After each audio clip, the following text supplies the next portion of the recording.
Personalize the Pandemic Part 2. I don't want a single week to go by during this pandemic phase that we're going through without us focusing on the fact that we are continuing to live through unprecedented times. Lon said you spent some time with your grandchildren. Have you heard from them? Have you talked with them about the pandemic and what they're thinking about it? A little bit. Are they affected by it? Kate's a little scared, so I don't talk too much about it. But she's the one that notices it more. But they keep just, what they say more or less is they hope when it's over they can start doing this again and that, you know what I mean? So they're not really, although I noticed Kate, could be her age, it could be something, she seems to be a little bit more scared just about life in general. She spent the night, and I had to get up in the middle of the night and show her there was nobody outside at her window. You know, that could just be a child, but we've noticed she seems a little more on edge. Yeah. But they're just 9 years old yet. They're not that. Well, that's an important thing. I think it's important for us to be examples to our grandchildren, really everybody around us, because there are a lot of people who are just, in total panic. Well, it's funny you said it, just dawned on me that I was driving them yesterday, taking them home, and somehow we got talking. Oh, I think we saw all those people out. Yeah. And we talked about, they mentioned that. I thought they weren't supposed to be together, Papa, and that. And I said, yeah, I know this and that. We got talking a little bit about it.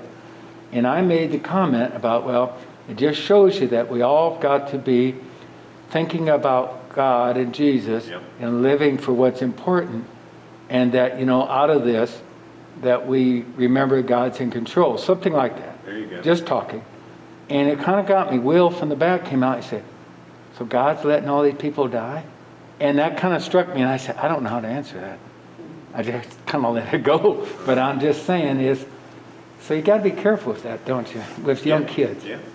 How do you explain and it's important, I think young kids like that, if they see that we're afraid, they're going to be afraid.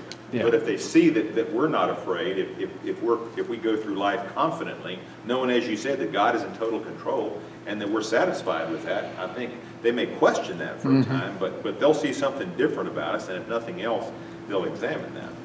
The thing that we talked about last week is I observed, and you did too, several things, 4 or 5 different things, unprecedented things that we thought would never happen.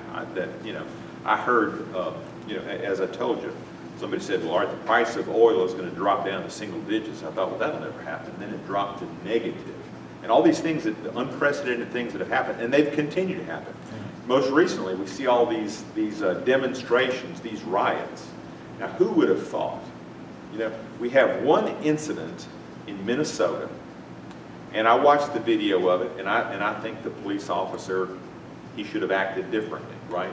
Okay, so let's just say that I'm not going to call him a criminal. I don't think what he did was murder. I think what he did was not right. It should have been handled differently. All right, so he deserves to face the consequences of that.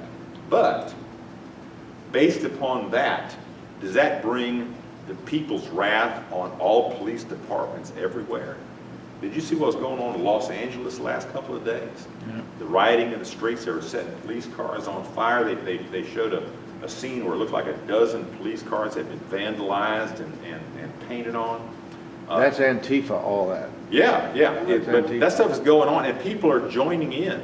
Yeah. It's surprising to see the demographic of the people who are participating in that, from Los Angeles to Washington to New York City to Atlanta to Dallas. They listed 24 cities on the bill. Antifa is all over this country. Yeah. Okay, and they're on notice, and they're well organized to be wherever they want to be, whether it's one location, 3, or multiple locations. Yeah. George Soros. And George Soros. Yeah. And I don't understand why the federal government does not take down Antifa for what they're doing, and especially George Soros. Yeah.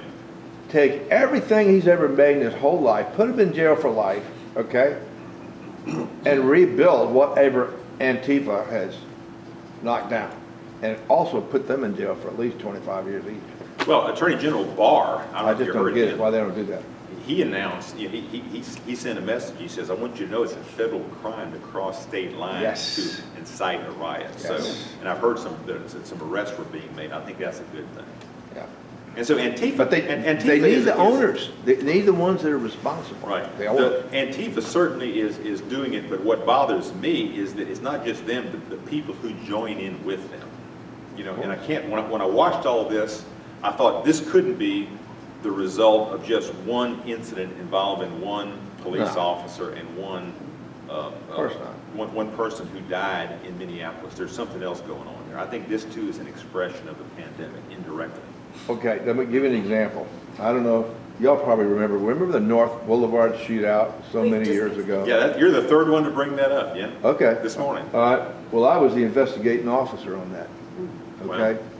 So, there basically was a guy named Samuel Upton who came down from Chicago, okay? I actually had to take the bullet from his backbone out, okay, and put it in an evidence bag. So I'm Well, up close and personal with this. Well, there were 17 of those guys, or 16 or 17 of them. Only one was from Baton Rouge, okay? And they came in the week before, and they organized. Well, there was a friend of mine, named Aaron Johnson, who was a black guy, he was one of my best friends. He was secretly in there from the police department because they'd heard rumors. And so the police department knew there was going to be these guys that are going to go there on that Monday and put a car, Cadillac, another car facing, perpendicular in front of the Temple Theater. And there was over 500 to 600 people, but they organized the protest. So we had outsiders coming in, only one insider, and organize that. So it's the same thing with them, because they are trained to go in, organize a bunch of people who are subject to that sort of thing, and get them quickly involved, and they tell them what to do, and they go out and they do it. And chaos. yeah, So it's been going on a long time, yeah. and it was a different organization back then, but it's been going on a long time. That was Black Muslims back in those days. And Baton Rouge was much smaller, we were less mobile, and you could see them. We lived kind of down by LSU downtown. The cars, you recognized them, looked at the license plate, Illinois, and Yes. you knew exactly what it was. That's And right. they were big cars, so we had like 6 or 7 in a car at the time. So we had that in Baton Rouge. You had the riots in Chicago. You had the Watts riots in L.A. You had isolated riots. But the thing that's disturbing is the widespread nature of it right now. It's cropping up everywhere. There were 2 incidents, okay? The riot and the Bob Johnson beating. The Bob Johnson beating was 45 minutes, and I was also the one on that one too, me and my partner. Well, the Bob Johnson beating, when we got into the nuts and bolts, who did it, okay? You never guessed. Came from McKinley Junior High School. Really? Not the senior, Wow. but junior high school, and one Muslim. And the Muslim was not involved. He was organizing the junior high school to beat the man brains out in a puddle. Wow. What a shame. 1970, 71, when we were in high school, we had a riot at Lee High School. And it was imports. It wasn't our local kids. It was some that had come in from another school in North It was Carolina. instigated by a teacher. Yeah. Wow. Yeah, and an assistant principal, I think, played a part in that too. But anyway. I guess the thing I want to get to is this. When we personalize the pandemic, again, it's our attitude about it. Again, we talked about last week how the world is looking around to try to point a finger to point the blame at some country or some lab or some market or something. We need to recognize that this is so widespread that this is God's hand. God is the one who's in control of this. God has caused this. God has let this happen because He's got a message for us. He's got a message for He's got a message for the world. He's got a message for countries. He's got a message for individuals. He's got a message for churches. And that's what I want us to do. I want us to focus on and listen. As Warren prayed this morning, we should be seeking God's face. We should be focusing upon Him. God, what are you trying to tell me about what's going on now? How should I reorder my life? Have anybody you received a message Have you heard from God? Has He begun to speak to you about the reasons for this pandemic and what He's trying to teach us? When He does, share it with us. What's it? To depend on Him. Yes, absolutely. And that He will provide our needs, because it's hit close to our family, and He will provide our needs. He is there, Yeah. and He's trying to get our attention, so we need to surrender. That is his message. Yeah. Y'all That have is the his same message. one? Yeah, it's Yes. definitely Yeah. That is getting his our message. attention and repentance Definitely For the got that world. message. Yeah. is what I feel, you know. and, But you know what? We get that message every single day. Oh, I know, but sometimes He has to really rattle our I know. cages. Yeah. I know. And it's unique because He's doing it to the world. That's right. It's not That's like right. I'm isolating this Someone group. close to you. The whole world, you're right. Someone close Lonnie, to the you, whole He's trying world. to get their attention, and it affects you. Yeah. But that part needs to get out to the whole world about seeking God's face. Yeah. The whole world needs to know that, but you don't hear about that. Well, it starts Well, you've got a with- lot of Christians, I shouldn't say this, but there's some people that claim to be Christians that believe God would never do something like this. Yep. He And I doesn't mean, do it. Well, He allows it. God, according to the Bible, has done plagues and found that. He sent many plagues Yeah, to His so I own say God, Oh, yeah. and wiped out a lot of yeah. people. So I think it's Maybe he did. that we need to give Him the respect, the honor, the worship that the world's not giving Him now. We all admit we're living in chaos. We're about as far to the left. We're about as selfish as we've ever known. You know, we're probably right up there, Sodom and Gomorrah, maybe worse. I don't know. Yeah. It's been Yeah. there. Yeah. Since the beginning. Well, you're right. It's all written out through history. Some preacher said one time, and I don't mean to cut you off, I want you to continue. He said, but if God doesn't punish America for what's going on now, He's going to have to apologize to Sodom and Gomorrah. Yeah. Yeah, That's quite a statement. Yeah. But isn't that right? I didn't mean to cut you off. No, I was done. I was just saying, I think. that makes The sense. little question, the big question that Kate asked, that affects adults. Adults still have that same problem. Yeah, God wouldn't let this happen. right. You lose a child, God wouldn't let that Exactly, happen. exactly. And those are the same questions that the parent asks, why?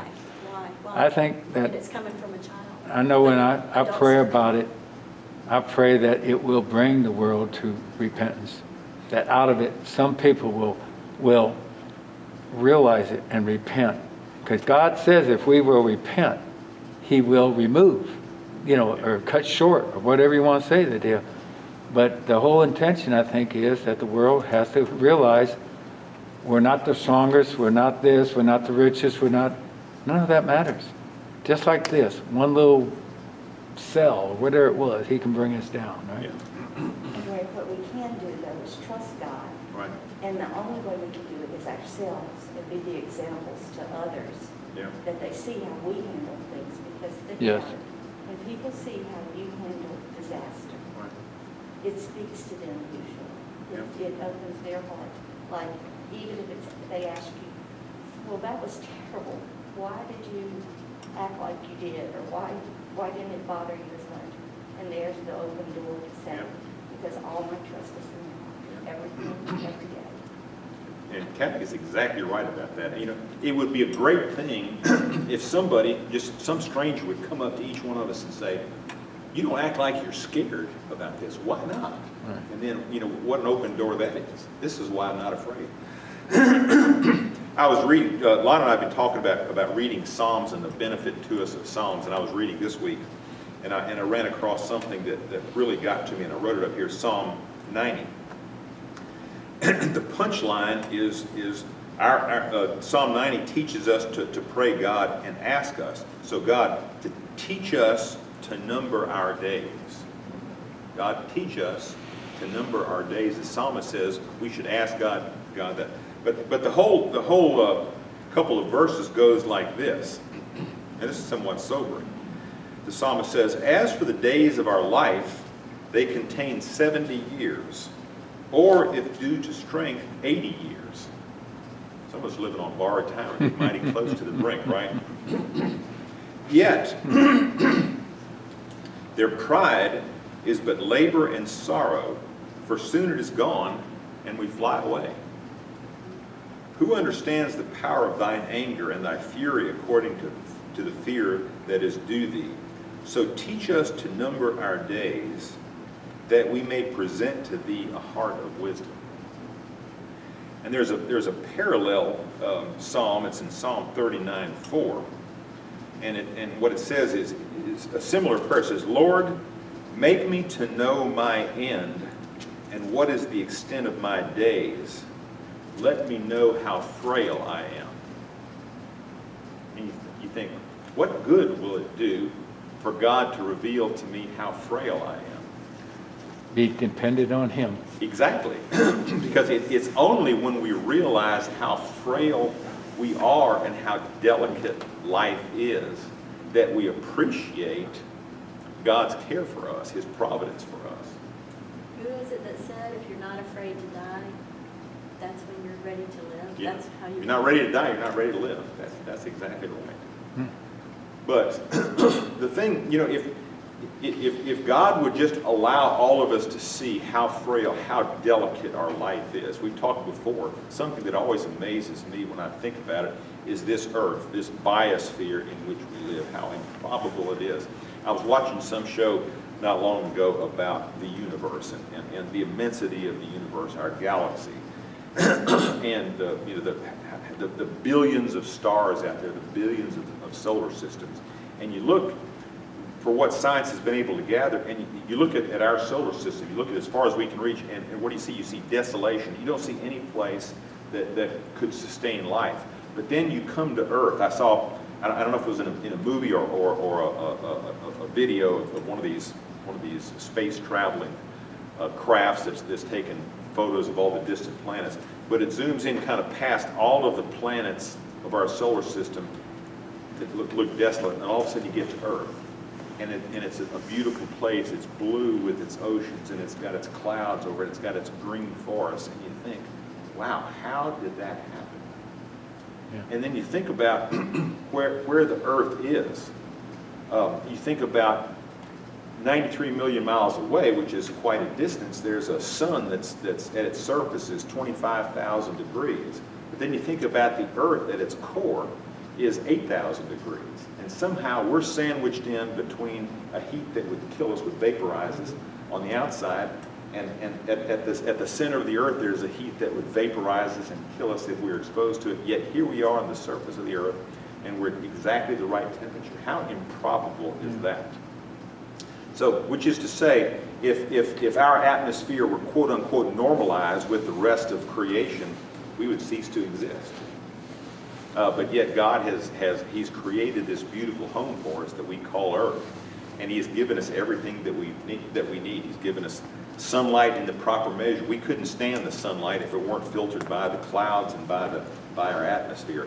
We couldn't live were it not for the oceans and for the forests and what the forests do, how they take carbon dioxide and they create oxygen. But it's unfathomable what God has created for us here. And then you think about the complexity of the human bodies, the human brain, the heart, the circulatory system, all the systems that we have. But still, we are frail. We are very frail. And once we come to grips with that we have no lease on life, we have no guarantees that we're totally in God's hands, when we can finally say that, yeah, God, I'm totally in your hands. Then and only then are we prepared to live. When we're prepared to die, then we're prepared to live, not before. Your example reminded me of the Promised Land. Yeah. In Israel, it's so green, and it's surrounded. Then the desert is just you can't imagine. You think sand and all that kind. It's rocky and it's hot and it's nothing will grow. And then you come to Israel and it's just green and fresh. But it's well, I guess the way humans are wired or built. I mean, like we're talking about the pandemic or other things. When you're in your prime of your health, you think you're invincible, right? And then as you get older, you realize you become. It's a shame. It takes age or failure or pain to start doing it. If you could love Him and trust Him when you're in prime of your health, what a blessing that must be for people that have that kind of faith. I got to just say this quick thing. Kathy always asks me about Kate, the wisdom of Kate. She, 9 going on 40. So she saw where the astronauts went up, and so she looks at me And she says, Paul, that's taking isolation to an extreme. Now that's Kate. I'm telling you, that's Kate. They have a mask on the rocket. They're leaving the country. You'll remember that one forever. Yeah, she's something, boy. Okay, that's all. She's I can something. say. Yeah, pretty Can smart. say. Look, getting back to this, the prayer, we pray to God, teach us to number our days. What is God's response to that? God, number my days. How many days do I have? Today. I got today. That's all I That's have. I got right now. And what is God telling us? Don't think that you've got an infinite amount of time in the future. When you number your days, you say, I've got today. That's all I've got. And I heard a preacher say this week, if you've got a pulse, you've got a purpose. Yeah. I've been studying the Lord's Prayer a little bit, and it's been on that one day too. Yeah. You know, and growing up as a Catholic, we kind of recited the Our Father as a prayer. Right. Just as this, where if you study it, it's an example of prayer. And so if you break it down, but he says, my daily bread, you know, so we should live one day at a time. That's it. And ask God for the strength today to serve him in that. And so I agree 100%. It's Yeah. one day at a time. You got one day. And even take us so far as one morning last week, as I was getting up and I put my foot on the floor, I got up out of bed. I thought, my prayer ought to be, God, ordain every step that I take. This is my first one, but ordain every step wherever you want me to go. You guys, hey brother. Hey, bro. Welcome back. Long time no see. Come on in. Join our class. We're temporarily moved here. We may be back in our class later on, but this is our class right now. Great to see you. Glad to see you're doing well. So, teach us to number our days. That ought to be our prayer during this time that people are looking around and thinking, oh my goodness, there's disease around it. It's killing people. We have no guarantee. We got today. We got one step at a time. And the prayer should be, God, ordain every step that I take. Put me exactly where you want me to be. Because what I want is I want to live my life in accordance with your plan. Because you've got a good plan. My plan's not so good. If we could ever discipline ourselves to believe that. All right. Let's get back to Ezekiel. Did y'all read Ezekiel chapter 20 and 21? We've gotten kind of lost here, but as I read this stuff, it amazes me how similar things were back at the time of Ezekiel to where they are right now. Let's try to get through chapter 20 if we can today. I don't know how much time we have left. Who wants to start reading for us? Who's got it open? You got it, Jackie? All right, read for us, Jackie. In the 7th year, in the 5th month of the 10th day, some of the elders of Israel came to inquire of the Lord, and they sat down in front of me. Pause right there. All right, when is that chronologically, what Jackie just recited? What year would that be roughly? That would be in the 7th year. We don't know exactly what he's talking about then, but we believe it's the 7th year of the captivity. As we had in the beginning, the year is counted as the year of King Jehoiachin's exile. Okay, King Jehoiachin was exiled in 597 BC, which is the second time the Babylonians came down. So this is probably about 590 BC. 590? 590, which means that this would have been about 3 or 4 years before the destruction of Jerusalem. It was destroyed in the fall of 586 BC. So this is pre-destruction. What's going on at the time? At this point in time, Ezekiel, of course, he's in captivity. Daniel's in captivity. Most of Israel, but not all of Israel, is in captivity. Some folks are still over in Jerusalem and other parts of Israel. But those who are in captivity are being preached to by some of the false prophets who are saying, this is only a temporary thing. We're going to be back in Jerusalem celebrating in about just a couple of years at the most, and everything's going to be just fine, so just hang on. So there are a lot of false prophets there. Read on, Jackie. Then the word of the Lord came to me. Son of man, speak to the elders of Israel and say to them, this is what the sovereign Lord says. Have you come to inquire of me? As surely as I live, I will not let you inquire of me, declares the sovereign Lord. Pause right there. Is that a harsh statement? God is saying, I will not be inquired of by you. In other words, what God is saying is, don't bother to pray to me because I'm not listening. Wow. Not to you. Yeah, not to you. And that's a rather harsh statement. And I'm sure that these pious elders and priests and so-called prophets, when they heard that, they probably felt like they'd been slapped in the face. That God is saying, don't even ask me any questions because I'm not answering. I'm not even listening. You're wasting your time. You got to think, why is that? So we get some good insight as to why it is that God has this attitude that he's not even going to listen to their prayers. Read on, Jake. Will you judge them? Will you judge them, son of man?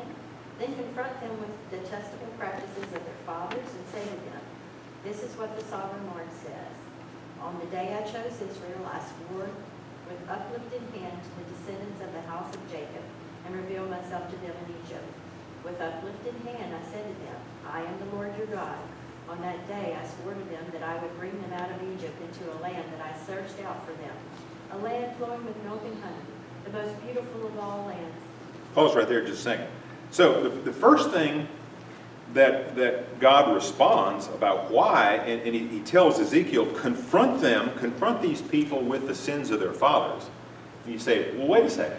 Didn't we just read 2 chapters earlier where God says the proverb that the father bites the sour grape, but it puts the son's teeth on edge? Didn't God just do away with that proverb? Didn't he say that nobody's going to suffer for the sins of their fathers? So why is it that God is saying confront the people with the sins of their fathers?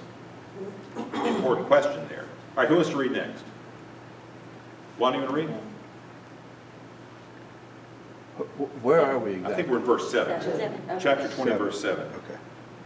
And I said to them, each of you, get rid of the vile images you have set your eyes on, and do not defile yourselves with the idols of Egypt. I am the Lord your God. But they rebelled against me and would not listen to me. They did not get rid of the vile images they had set their eyes on, nor did they forsake the idols of Egypt.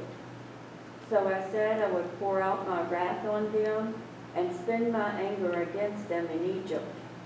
But for the sake of my name, I did what would keep it from being profaned in the eyes of the nations they lived among, and in whose sight I had revealed myself to the Israelites by bringing them out of Egypt.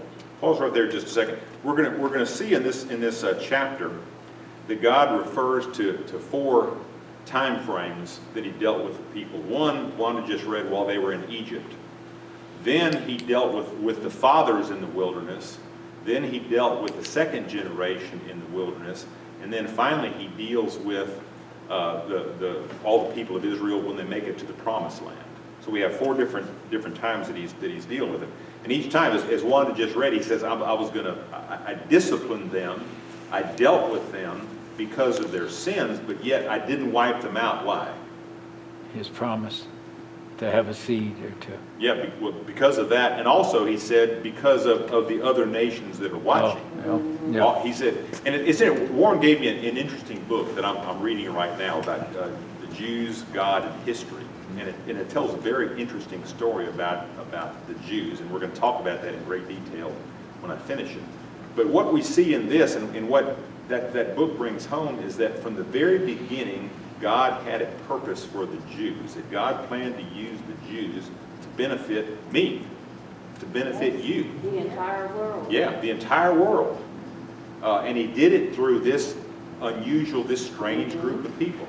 And as sinful as they were, and as many times as he had to discipline them harshly, killed them, almost wiped them out several times, he said, yet I'm not going to totally obliterate them. Why? Because I have a purpose for them. I'm going to use the Jews to bless all the nations of the earth. He made that promise to Abraham. In your seed, all the nations of the world will be blessed. So God had a purpose. God still has a purpose for the Jews. All right, read on. Therefore I led them out of Egypt and brought them into the desert. I gave them my decrees and made known to them my laws, for the man who obeys them will live by them. Also I gave them my Sabbaths as a sign between us, so they would know that I, the Lord, made them holy. Yet the people of Israel rebelled against me in the desert. They did not follow my decrees, but rejected my laws. Although the man who obeys them will live by them, and they utterly desecrated my Sabbaths. So I said I would pour out my wrath on them and destroy them in the desert. But for the Pause right there just a second, if you wouldn't mind. All right, Wanda just read is a theme that's repeated throughout this chapter. But different words are used in different translations, but the three of them appear together. I think Wanda just read, all right, mine uses my statutes, my ordinances, and my Sabbaths. What is yours, Wanda? my decrees and laws.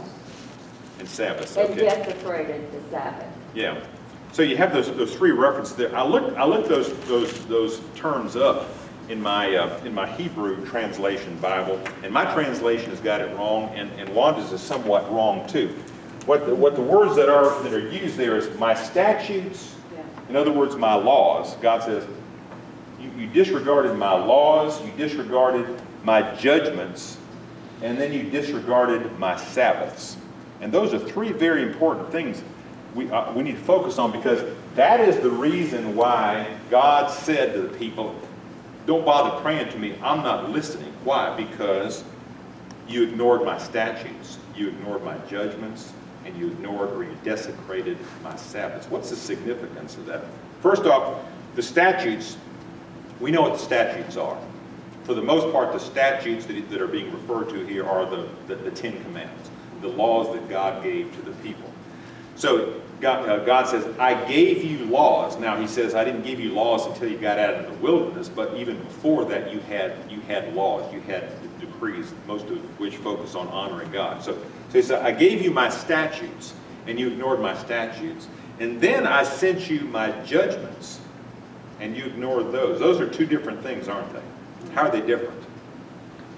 One's the judgments, the punishments, Right. It's like kind of getting a spanking, but you don't pay no attention to it and you go on and do it again. Yeah. Right. And then he says also, you ignored my Sabbaths. What is the significance of the Sabbaths here in the context of the other two?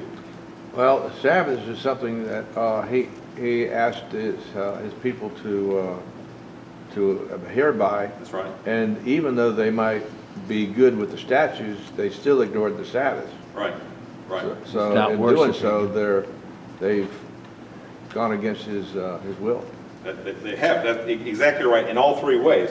God says, I gave you my laws. Now, when God gave his laws to his people, did he have any expectation that they would be able to fulfill them?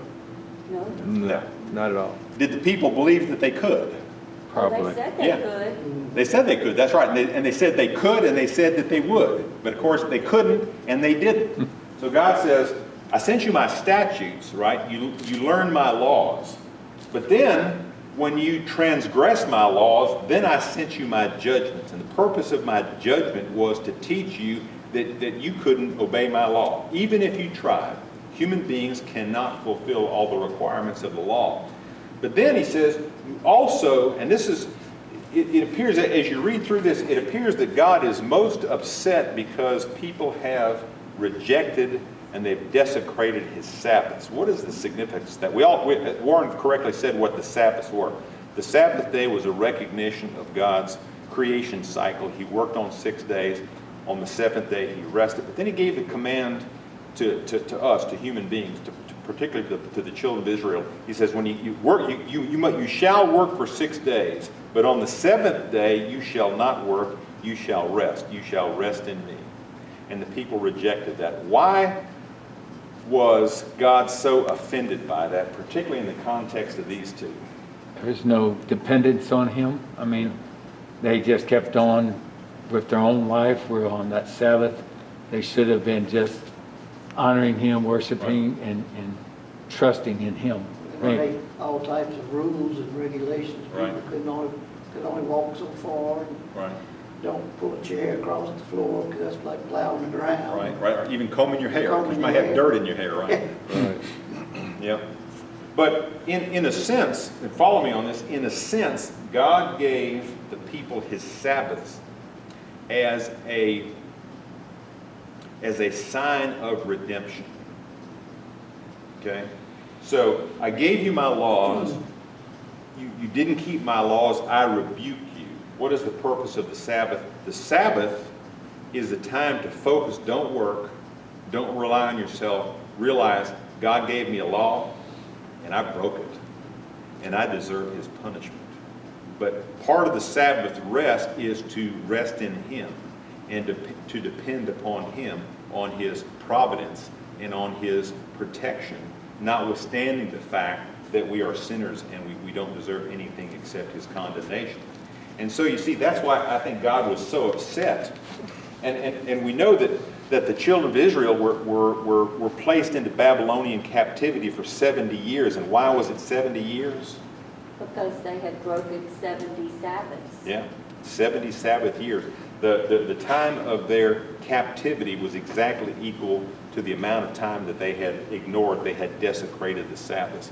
And again, you think about God. God gave the commands. He gave the laws. He didn't expect people to keep them.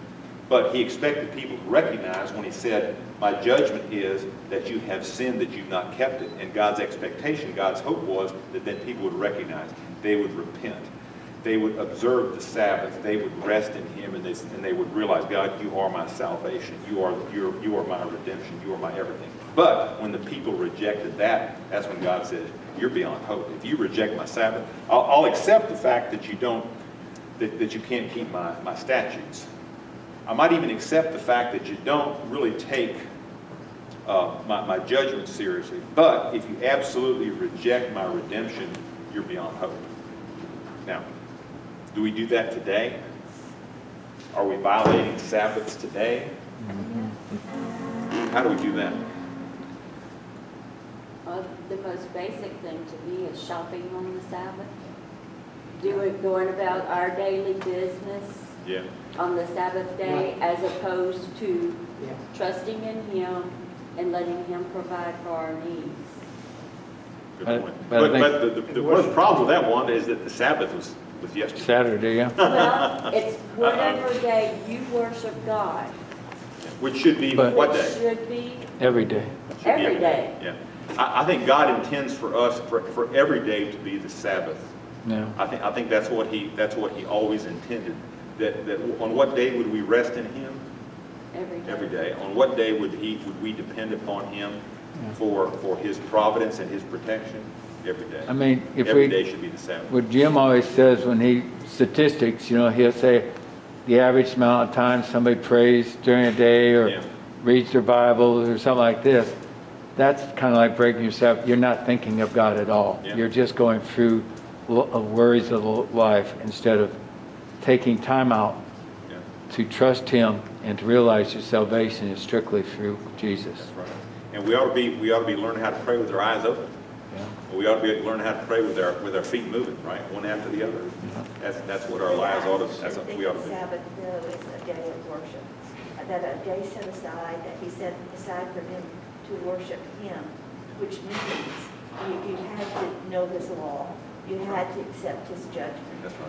But it was a day that he wanted us to worship him for all that he had given and done. Right.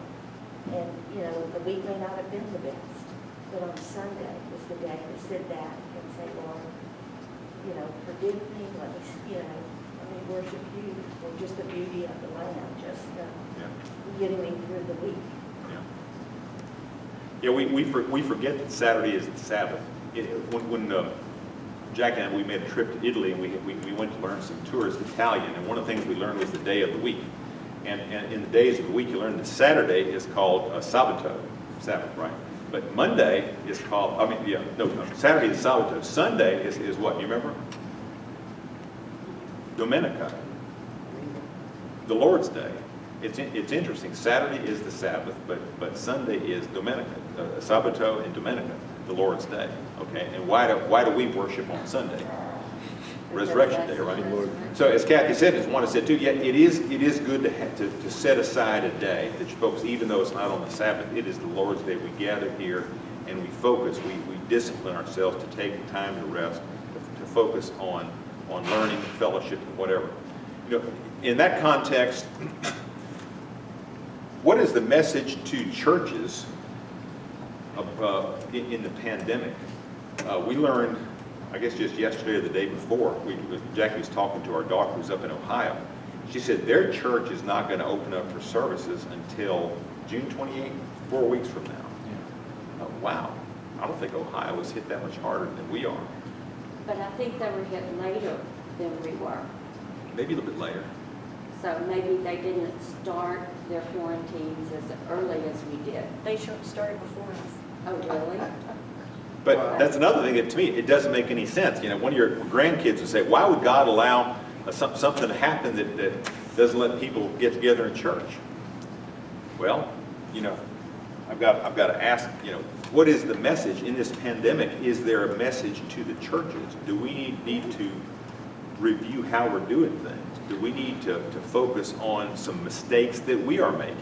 Are we placing our emphasis on the wrong things? Are we not conducting church business the way God would have us to do it? Yeah. Those I think are that's a important strong questions for us to message. ask. That's a strong message because it's easy to sit back and say, oh, the world needs to repent. They're all this. A lot of Christians, all of us need to repent, put it that way. And there's a lot of things that, I mean, as I was sharing with you last week, it still bothers me that, you know, when these people will say, didn't we prophesize in your name? Didn't we cast out devils in your name? Didn't we perform many miracles? So these are presumably people that believe they're saved, they're going to heaven, and he simply tells them, I never knew you. And that is sobering. It really is. It really is. And so we need that's to a personal evaluate. message to all of us. We need to evaluate. Yeah. But it was a learning curve. It Yeah. was the first time we've ever been through anything like this. And so I think that everyone had to step back. And some churches have done a better job than other churches. Because of facility-wise, they're what they had to work with, what they could do. Right. And, but I do think it has been a learning curve that we need to take some positive and good out of. No doubt. And look, I'm not questioning anything that any church has done or not done, right? But what we know is that churches across the country, across the world have been shut down. People have not been able to gather or they have not been of a mind to gather for whatever reason for a long period of time. And you think that kind of interruption, why is that? And I think what God is telling us, you better focus on the way your church is operating, and you need to just take time. You have been apart for a while. Reevaluate what you've been doing and what perhaps you need But to do. how many people were going to church before the pandemic? Yeah. You know, so many people just don't bother to go to church. Yeah. Which asks the question, what? What is your motivation for going to church? You know, and that's something that everybody needs to ask. You know, are some people going to church for the wrong reason? And you know, it's very interesting. You have this pandemic that hits, and the government says we can't go to church. Well, then the restriction is lifted. The government says, all right, you can all come back. How many people come back? I don't know. It brings about, if nothing else, examination of self and examination of the church. All right, let's read on. Who wants to read next? Where did we leave off on 18? We left off, I think, on 14? I think, Yeah. All right. no, it's further down than Really? I think you got to the end of 13. that. It's 14? Yeah, All so right. start at 14. All right. Warren, you want to read there? You got it? Yes. But for the sake of my name, I did what would keep it from being profaned in the eyes of the nations in whose sight I had brought them out. Also with uplifted hand I swore to them in the desert that I would bring them into the land I had given them, a land flowing with milk and honey, most beautiful of all lands, because they rejected my laws and did not follow my decree and desecrated my Sabbath. For their hearts were devoted to their idols. Yet I looked on them with pity and did not destroy them or put an end to them in the desert. I said to their children in the desert, do not follow the statutes of your fathers or keep their laws or defile yourselves with their idols. I am the Lord your God. Follow my decrees and be careful to keep my laws. Keep my Sabbaths holy, and they may be a sign between us, when you will know that I am the Lord your God. That verse 20 is a very important thing, and it's a repetition of what we learned when the commandments were first given. And that is, in verse 20 it says, and sanctify my Sabbaths. What does the word sanctify mean? Keep holy, or Yeah, to set them apart, to treat them differently. Sanctify my Sabbaths, because why? They shall be a sign between me, the Lord, and my people. Interesting. That the Sabbath is so important that the observation of the Sabbath is a sign of the covenant between God and his people. Ooh, Jackie's telling us to stop. All right. I guess that's as good a stopping point as any. We'll pick up there if we can remember where we are.